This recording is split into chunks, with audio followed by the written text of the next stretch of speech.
So good morning, everyone. Thank you so much for joining for Coffee Conversations with Trace Indy. I'm super excited. I say that every time, but holy cow, there are great women in this community. So Lauren Day is, and I'm going to read it like I always do because women do all the things.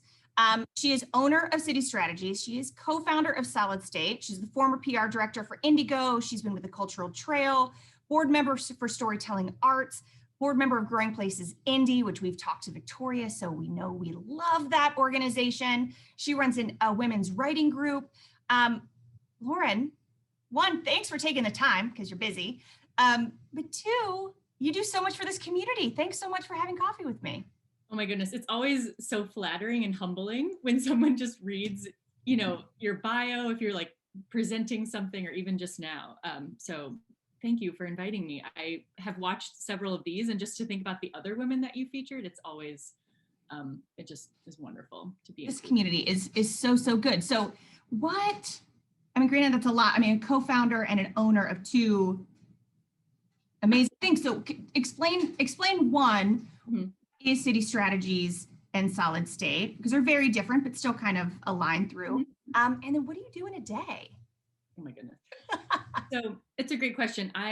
Like you mentioned, I was at Indigo for about 5 years, and a fantastic experience. I was there for all of you Indy folks out there through the transit center opening and the transit referendum and the rapid transit line, the red line. So high intensity, but impactful projects. It feeds my soul to be able to be connected to the community and see your good work actually changing lives. And transit is one of those things that is right there up with food access and many other things that directly impact people's lives. So that was wonderful. But I realized that I didn't want to be a PR professional my whole life, and that I was in a spot at Indigo that I needed to leave so that someone who really wanted that job and was passionate about it could come take it.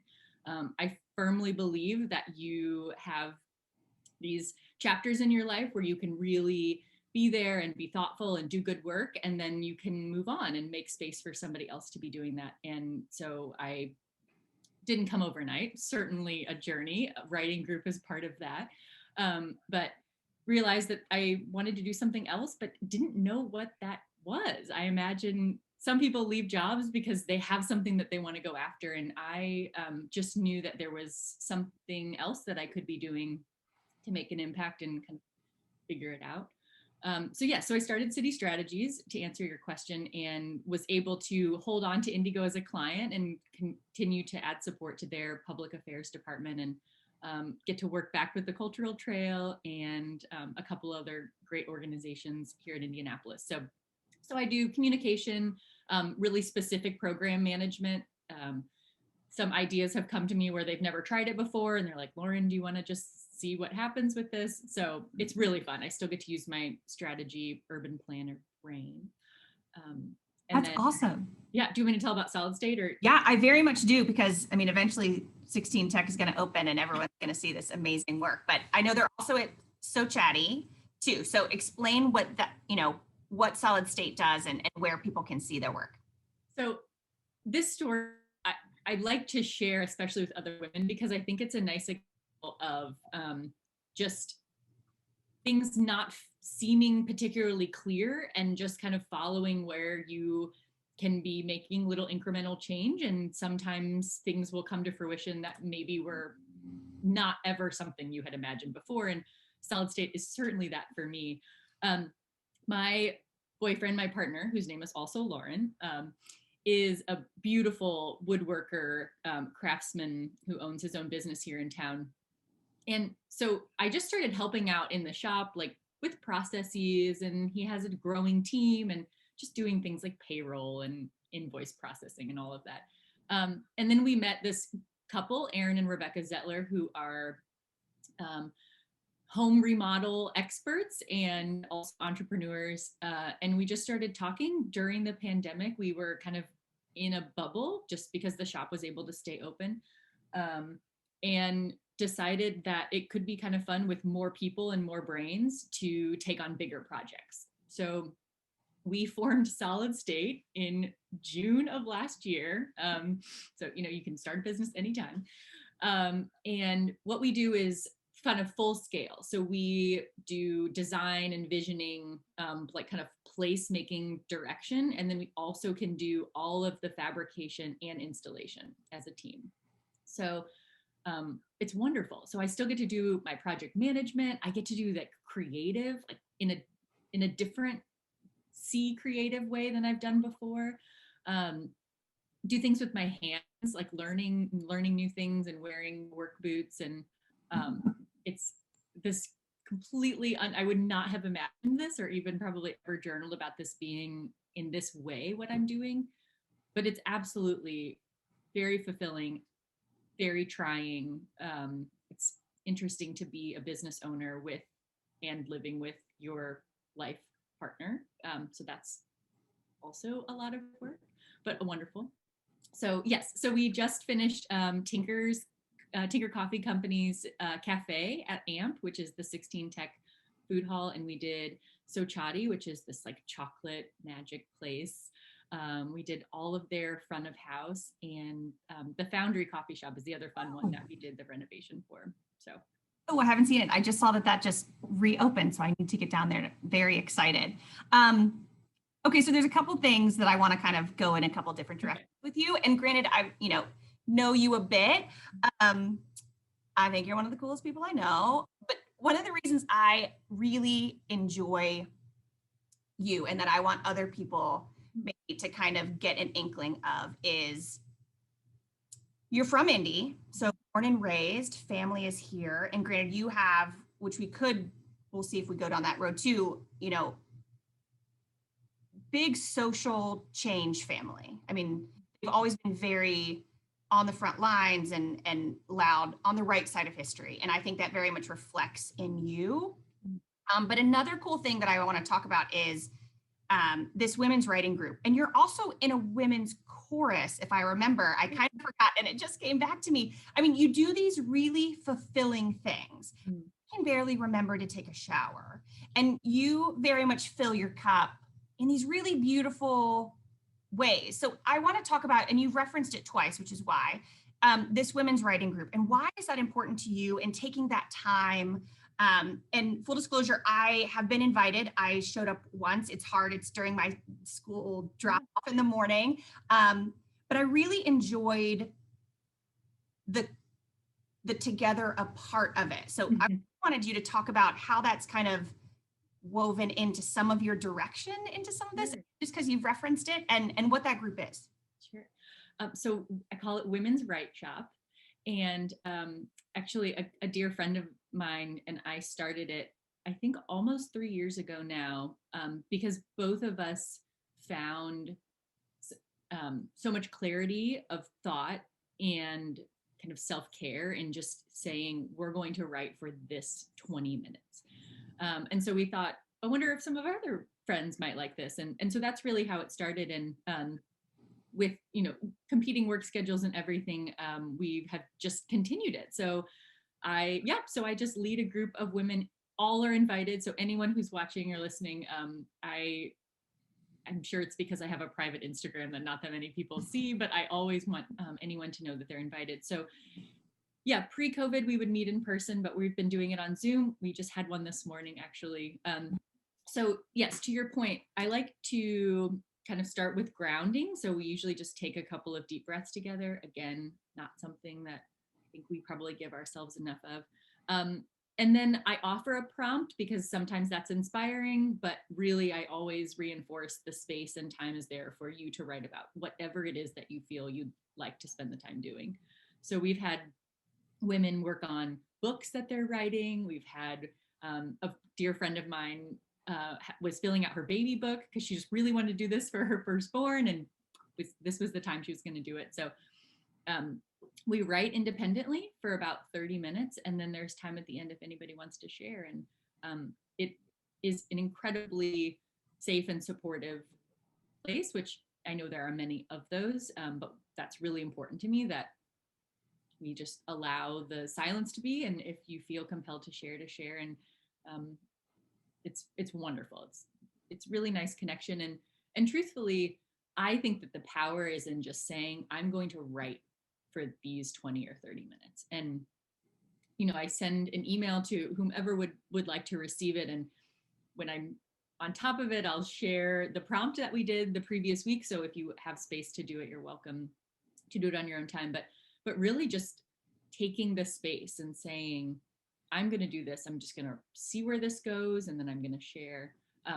So it's very powerful and incredibly grounding for me each time. But to your earlier point, it also has, over the years, really helped me see more clearly about something that I need to work on, something that I want to make a big change in, leaving a job and starting a business, or even what came up for me this morning, which was, I was writing about my grandmother and her hands, and how I think they're so representative of who she is. And it really led to me digging into why I haven't really been seeing her as much as I used to, and how I really want to make that a priority. So I think there's, it can be big or small things that come to mind, but it's really beautiful. And I thank you for sharing that, because I think it's really, really wonderful. So let's go back a little bit to being from Indy, because all of the work that you've done has very much been kind of this line of not just, being obviously in indie businesses, but really being part of the culture and the city that we live in. So kind of, I want you to pull on that thread, but also that, that question of how'd you get there, right? So kind of give a little bit of not the whole, what does the city mean to you sort of, right. But, I'm really curious, because you do have a much deeper foundation as someone like me who's a transplant here, really very invested in this city. And I'd love to hear how you got, from there to where you are now. Sure. So I grew up in Lockerbie.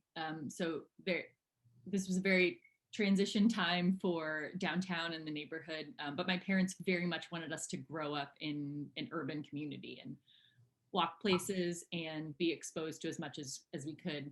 And so I do have this memory of the first like townhouse condos being built. They're the ones that are on Ohio, like between Ohio and East and Alabama. Yeah. And that was just a open field, like parking lot when I was growing up. And then I used to get my hair cut across the street anyway. So I remember these going up, and I asked my dad, I was probably in middle school, maybe. I said, well, who makes that decision? Like why are those going up there? Are people moving there? So I think that's probably where this like little spark of curiosity about decisions that were made in cities, and it carried through graduate school. I went for urban planning and ultimately did come back to Indianapolis and work for the Trail, because I grew passionate about public spaces in graduate school and how they are theoretically open to all, and how we almost trick ourselves into believing that they're open for all, but are we truly designing them universally? And the Trail felt like a way that I could really sink into transportation and green space, and being back in Indianapolis. And then obviously transit was certainly a way to stay connected to the community. And I have never actually owned a car. I think you probably knew that. So I felt passionate about transit, I think from kind of this personal experience, because I did actually used to ride Indigo from North Central back downtown when I was growing up. But I mean, when you are engrossed in that type of work, which, I know you're familiar with, and many of your viewers will be, it just takes over, and you can really see almost no other way. Like, of course, transportation is critical. Of course, this is something that we have to make accessible and available. And so that was fantastic. And to feel every day connected to your work and the people making it happen is wonderful. And so I think that is a tricky thing for me right now, to be honest. And I have wrestled with that a little bit, feeling less directly connected. But I continue to be committed to and really thinking about how can I support the good work that is going on, whether that's through like work contracts, but really decisions that we're making at Solid State. Who are the small businesses and efforts that are moving forward that we want to be a part of.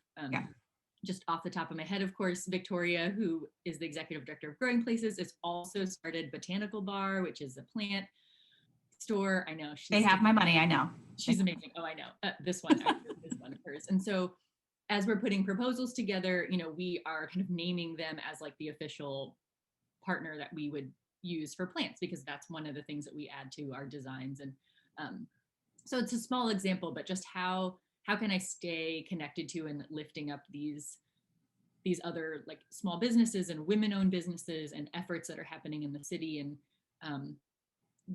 there are numerous of them that we could list, but I feel much less inclined to be in the spotlight, I guess, much less inclined to be the one sitting at the head of the table, and really more kind of doing my hard work here and letting kind of others, and whether that's the team here or other businesses or other women or programs or efforts or causes, really just kind of move forward. And so I guess in a way, City Strategies in Solid State really allows me to do that in a different way, which is wonderful. It's life. I love it. I love it. So speaking of life, where would you find currently some of your, I've started to mash these two together because I think that going all in on just struggles isn't as much fun, but where marrying them together, where we find some of that struggle or delight, or together or separate. So I certainly, what I was kind of just touching on, the how to run a business and take care of what I feel very much as like a family. I'm pointing, there's the wood and metal shop is behind us, and it's a group of people who are craftsmen and artisans and independent business owners themselves. And so that I feel very responsible to making sure that their livelihood is made possible by what we can do. And so that and feeling like kind of just resorting this way that I can keep being connected to what I think is important. And I think I'm navigating it okay. I'm really lucky that I have some incredible women friends that are transparent and figuring it out as well, but also willing to have the hard conversations and kind of make suggestions. So that feels, I feel really lucky. And like I said earlier, I live with my wonderful Lauren, and we own a business together. And I don't know anyone out there who's ever done this before, but that is also trying and has really required me to do a lot of self-reflection and kind of thoughtfulness about my communication and kindness. And also being able to say, okay, this is something that is not work related. And sometimes when I think about that, it's like, okay, yeah, we get it. The theme, it's like balance is, who knows what that even, I don't even know if that's a fair goal to kind of go after. I think it's fantastic if you found whatever that means for you, but making space for, as best you can, these other things that take care of yourself and others. Right shop, reaching out to friends, making time for supporting things quietly, I think, and maybe more loudly, but yeah, I hope that answers your question. It does. It does. I was just watching your brain go on this tangent. Keep going. No, we said we going. No, I think that's perfect. That is both struggle and delight. I'm going to put those two together. I think that hit right on the head. So how can, back to community and filling cup and connectedness, how can the community show up? And I always pause when I say that, because for some it's very intentional, small business and, shop, amplify, do all those things and sign up, all of that. And some is community need. And so for you, how can the community show up? What's that ask? So knowing that those answers have been covered, right? And knowing that there are better voices, honestly, to say, we need your vote, we need you to show up, we need you to support this. I think my contribution perhaps to those beautiful answers is just like listening and pausing And, you know, I, I get, meaning things are running at a pace all the time that Mhm. that interestingly enough is why we think of things like a writing workshop, and we think of things as a 15 meditation as just like, oh my gosh, how do you do it? Because when we do those things, it is in stark juxtaposition, at least for me, to how much of the rest of my day feels. Kind of moving forward, there's a to-do list. I'm looking at all of our post-it notes right now, and I think that for me, at least, one thing where I have just felt more intentional and kind of aware is when I am slower to react, when I'm listening more and I'm just a little bit, I just take a pause or calmer, because I ultimately have a lot to learn from others around me, and other, whether it's business owners or women, my Black and brown friends, the community. It's like, I need to just be listening a lot of the time and learning and being grateful and making decisions, but just speaking when it makes sense. I don't know how better to say that. Like when I have just given that pause. And to be very like transparent, I did not do that well the past week. Um I just thought that I had all the information that I needed, and I was like gung ho and moving forward. And while I still stand behind the fundamentals of where the decision came from, I was reminded again that just with a little pause Mhm. and a little bit more listening and asking of questions, the the nuance is there, the nuance and the action forward, and the words that you use, and ultimately the decision. Um, I think that is a way that we can show up for each other, especially with so much that as we're getting older and learning more and more aware of, that we, I think, hopefully want to be engaged with and showing up for in a way that feels authentic and respectful. And so I think that may be what I would suggest. I So love that. that's what I'm doing. We're working on. No, I work very hard on not coming in hot. Like I try not to respond, which then sometimes I just end up not responding at all. Like I completely respect that. I hope people take away that work. So always the big question with that, Lauren Day, how are you going to leave your trace on Indy?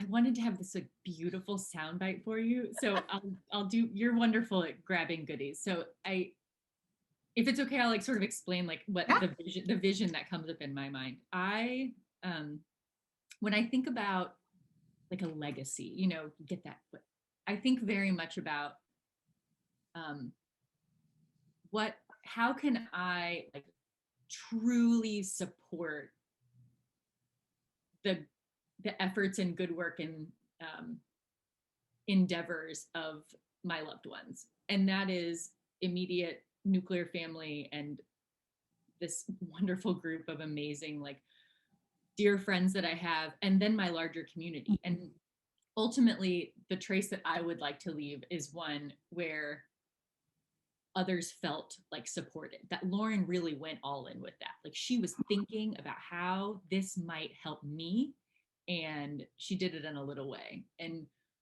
I I hope that comes out the right way. I I suppose. love that. So like I could feel that because that's very much um, you know, part of how I view things too. And I just think that's so beautiful. It's a perfect way to end. I think that's really going to resonate. I think that that reflects very well on you. I think that reflects, very well as the community as a whole. So I am so grateful for your time. I'm grateful that you took the time out of your day, which I know is incredibly busy. And I'm so grateful for the work that you do in this community. And you're just a lovely human being. So I can't wait for everyone to learn more about you. Thank you.